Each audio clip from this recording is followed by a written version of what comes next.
السلام علیکم ورحمۃ اللہ وبرکاتہ۔ الحمد للہ وکفی وسلام علی عبادہ الذین اصطفی، اما بعد فاعوذ باللہ السمیع العلیم من الشیطان الرجیم من ہمزہ ونفخہ ونفثہ، بسم اللہ الرحمن الرحیم۔ فبشر عباد الذین یستمعون القول فیتبعون احسنہ، اولئک الذین ہداہم اللہ وَأُولَئِكَ هُمْ أُولُو الْأَلْبَابِ۔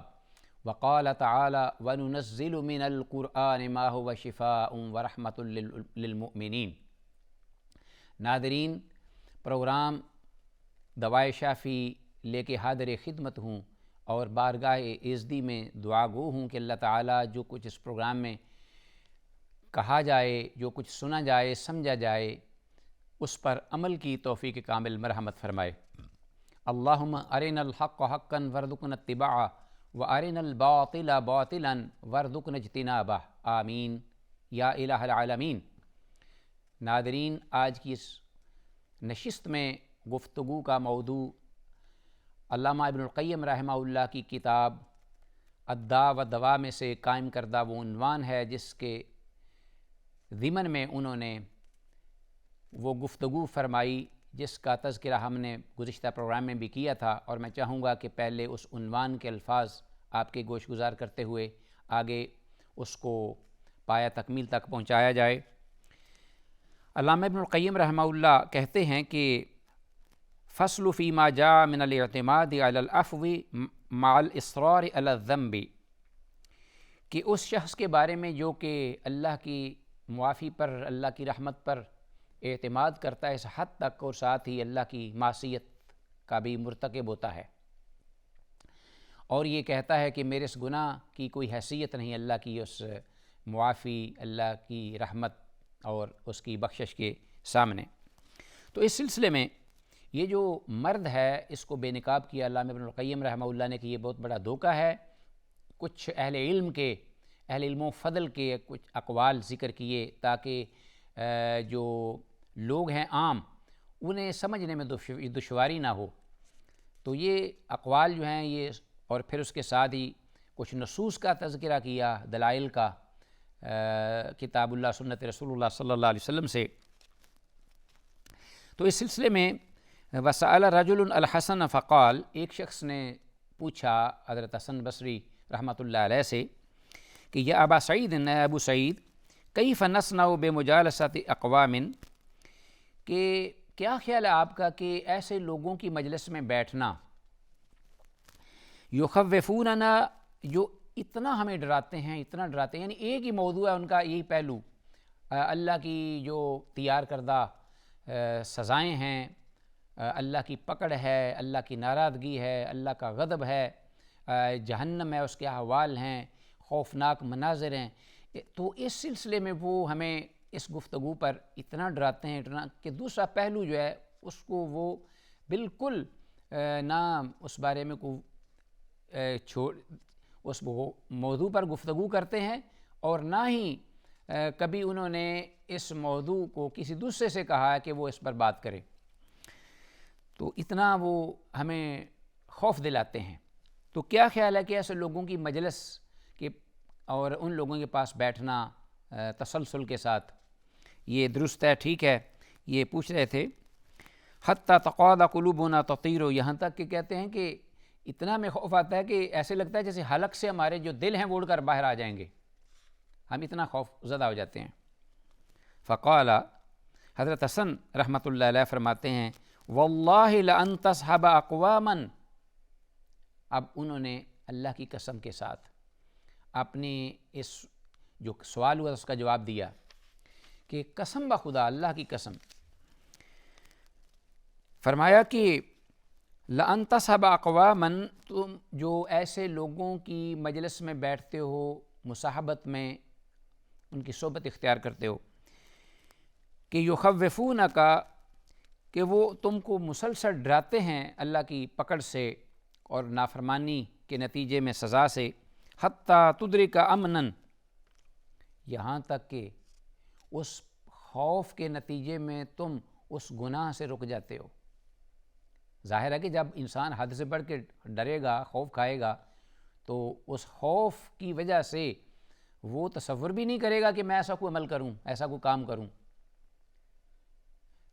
تو اب یہ اس کا اللہ کی نافرمانی سے رک جانا اس خوف کے نتیجے میں،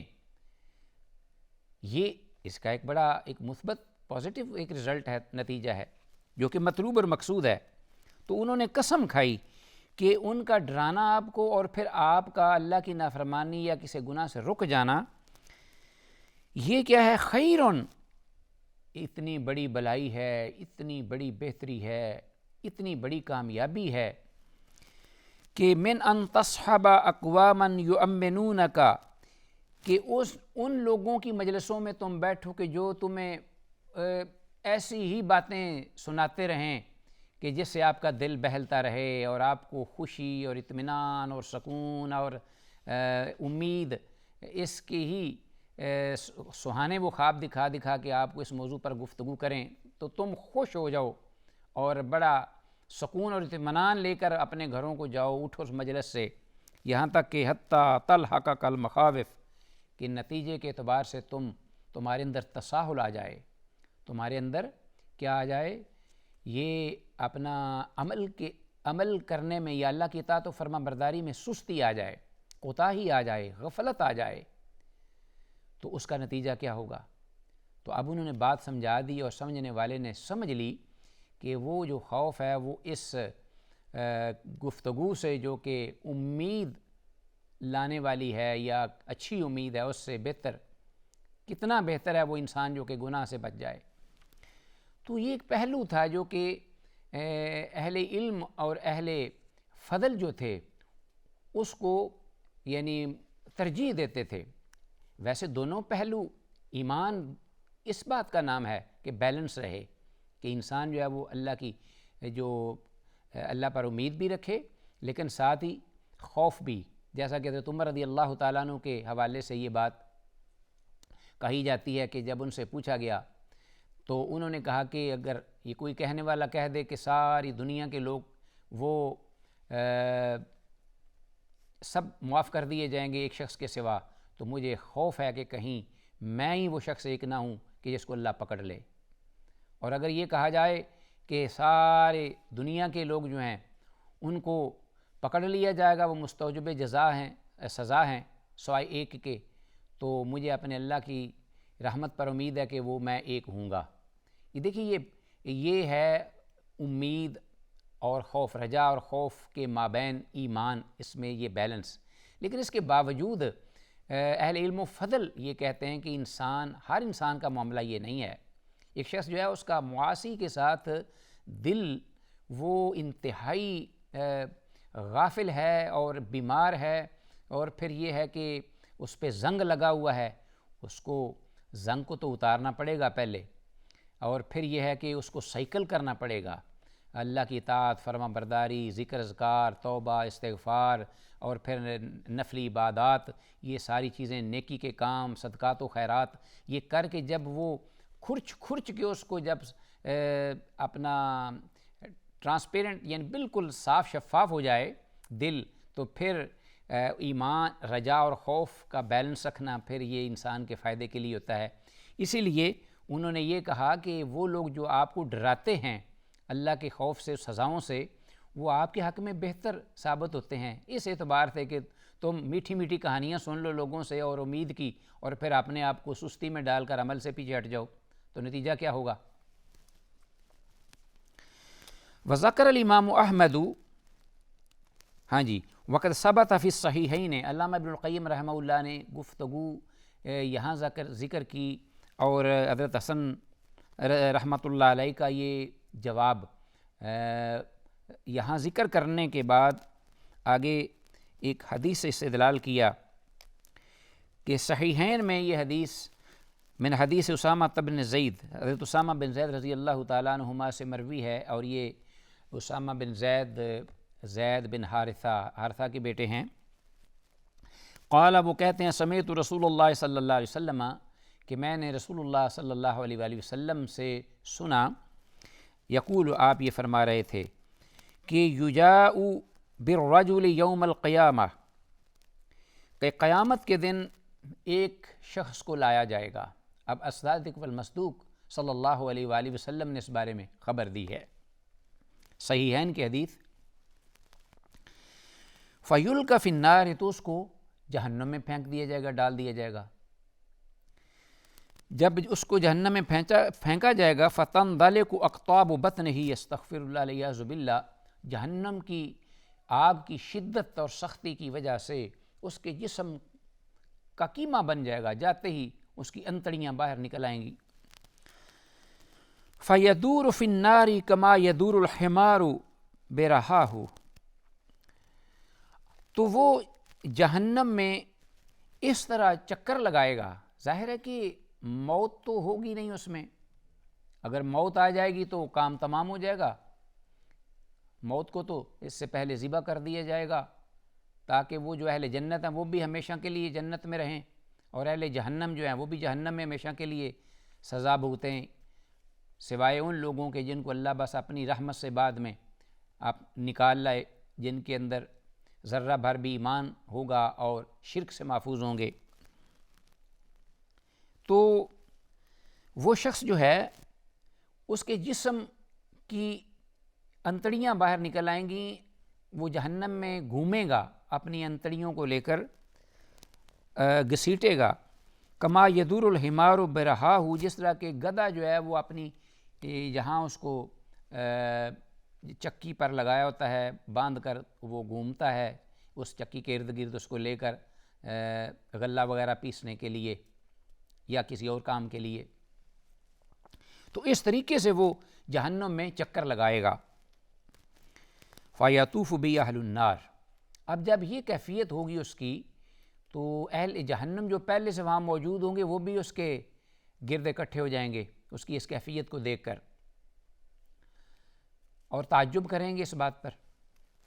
کہ یہ کس طرح کی اس کو سزا ملی ہے اور ایک دم اس کی یہ کیفیت اور حالت ہو گئی. فَيَقُولُونَ، اور وہ کہیں گے کیا، ادرو تعجب کہ یا فلان، اے فلان، ما اصابک، آپ کو کیا ہو گیا، کیا آپ کر بیٹھے جرم، کس جرم کی پاداش میں، الم تکن تأمرنا بالمعروف وتنہانا عن المنکر، پہچان لیں گے، اللہ ان کی پہچان کروائے گا، شناخت کروائے گا. کتنے عرصے کے بعد وہ لوگ ملیں گے ایک دوسرے کو، شاید دنیا میں ان کا ایک دوسرے کے ساتھ پالا پڑا ہوگا، تو اہل جہنم جب دیکھیں گے ایسا شخص آ کر گرا ہے تو وہ کوئی شخص عام معمولی شخص نہیں ہوگا، وہ شخص اس دنیا میں معروف شخص ہوگا، مشہور ہوگا عام لوگوں کے مابین، بہت ساری اللہ کی مخلوق اس کو پہچانتی ہوگی کہ وہ اتنا باصلاحیت اور اتنا وہ کارآمد انسان بظاہر. اور اس کا فیلڈ کیا ہوگا، دینداری کے حوالے سے اور دین کے لبادے میں وہ لوگوں کو دین بتا اس انداز سے رہنمائی کرتا تھا کہ خود تو حکم کرتا کہ یہ گناہ ہے، یہ نیکی ہے، اس کا یہ ثواب اور اجر ہے، اس گناہ کا یہ سزا ہے اور اس کا یہ نتیجہ ہے. لوگوں کو خوب وہ اس پر زمین و آسمان کے قلعہ بے ملا دیا کرتا اور لوگ اس سے متاثر بھی ہوتے. لیکن آج وہ خود اس جہنم کی آگ میں آ گیا ہے، پھینک دیا گیا ہے اور اس کی انتڑیاں باہر آ گئی ہیں اور وہ گھوم رہا ہے، چکر لگا رہا ہے اس سزا میں. لوگ اکٹھے ہو گئے ہیں اور پوچھ رہے ہیں تعجب کے ساتھ، پہچانتے ہوئے اس کو، کیا تو ہمیں گناہوں سے روکتا نہیں تھا، کیا تو ہمیں خود نیکی کا حکم نہیں کیا کرتا تھا، یہ کیا ہم دیکھ رہے ہیں. فَيَقُولُ، تو وہ آگے سے جواب کیا دے گا، كُنْتُ آمُرُكُمْ بِالْمَعْرُوفِ، ہاں کوئی شک نہیں اس میں، میں ایسے ہی کیا کرتا تھا، لیکن میں جس نیکی کا حکم دیا کرتا تھا وہ خود نیکی اس سے محروم تھا، وہ خود اس پہ عمل نہیں کرتا تھا. یہ اس نے کہا وَلَا آتِيهِ، نیکی کا حکم کرتا لیکن خود نیکی کا حکم بجا لانے سے عاجز تھا، رک جاتا تھا. وَأَنْهَاكُمْ عَنِ الْمُنْكَرِ وَآتِيهِ، اور جس گناہ سے میں خلق خدا کو روکتا تھا وہ گناہ خود کرتا تھا، علیہ باللہ۔ ناظرین، یہ وہ شخص، اس کا یہ کردار گھنونا اور پھر اس کا یہ انجام، رحمت للعالمین نے یہ ایک ہمیں اس کی حقیقت دکھا دی، سنا دی، بتا دی، اور وہ استاد صادق والمصدوق ہیں۔ اور یہ حدیث جس میں اس بات کا ذکر ہوا ہے، یہ حدیث بھی صحت کے اعتبار سے اعلیٰ درجے کی حدیث ہے، جو کہ صحیحین میں یہ تذکرہ ہوا ہے۔ امام بخاری اور امام مسلم جو انہوں نے اس کو ذکر کیا ہے۔ تو ناظرین، یہ جیسا کہ امام ابن القیم رحمہ اللہ حدیث ذکر کرنے کے بعد یہ بتانا چاہتے ہیں کہ وہ لوگ جو کہ اپنے تئیں کام ہی غلط کرتے ہیں اور ان کا کام ہی معصیت کاری ہے، کس طرح ان کی نجات ممکن ہے، جب کہ ایک ایسا شخص جس نے دنیا میں بڑی ہی محنت کی ہوگی، کوشش اور تگ و دو کی ہوگی نیکی کو پھیلانے کے لیے اور منہیات سے لوگوں کو باز رکھنے کے لیے، لیکن صرف اس کا جرم اتنا تھا کہ وہ خود عمل پیرا نہیں ہوتا تھا۔ ہو سکتا ہے کہ اس کے کہنے پہ بہت سے لوگ جو ہیں وہ تو عمل کرتے ہوں گے، گناہوں سے بھی بچتے ہوں گے، لیکن آج اس شخص کا انجام کیا تھا؟ اور یہی نتیجہ تھا کہ وہ ایسی محنت کرنے کے باوجود اس آتش جہنم کا نوالا بن گیا۔ تو کس طرح وہ شخص جس کا کام ہی معصیت کاری ہے اور اللہ کی نافرمانی ہے، وہ اپنے آپ کو اپنے تئیں دھوکہ دے کر، فریب دے کر یہ باور کرا لیتا ہے کہ میں محفوظ ہوں اور مجھے اللہ کی رحمت سے کسی قسم کا خوف اور خطرہ نہیں ہے۔ تو ناظرین، یہ وہ مغالطہ ہے، یہ وہ وسوسہ ہے شیطانی، جو کہ انسان کو دنیا اور آخرت دونوں جہانوں میں تباہ کرتا ہے، ڈبو دیتا ہے۔ اس لیے یہ قرآن مجید میں بھی یہ رویہ جو ہے دوغلی پالیسی کا، اس کا ذکر ہوا ہے کہ کبر مقتا عند اللہ ان تقولوا ما لا تفعلون۔ اللہ کے ہاں یہ بہت ہی چیز جو ہے غضب کا باعث ہے کہ ایک شخص جو ہے وہ بات کہتا ہے لیکن اس پر عمل نہیں کرتا۔ اور اتامرون الناس بالبر وتنسون انفسکم وانتم تتلون الکتاب، یہ یہود اور عیسائی جو کہ گمراہ تھے وہ یہ کام کرتے تھے کہ تم لوگوں کو کم کرتے ہو اور اپنے آپ کو بھولتے ہو، اللہ کی کتاب کو پڑھتے ہو اور تم عقل نہیں کرتے۔ اللہ کا الحاکمین اس گھنونے انجام اور اس دوغلی پالیسی اللہ میں محفوظ و معمور رکھے۔ ھذا ما عندی واللہ اعلی وعلم بالصواب۔ السلام علیکم ورحمۃ اللہ وبرکاتہ۔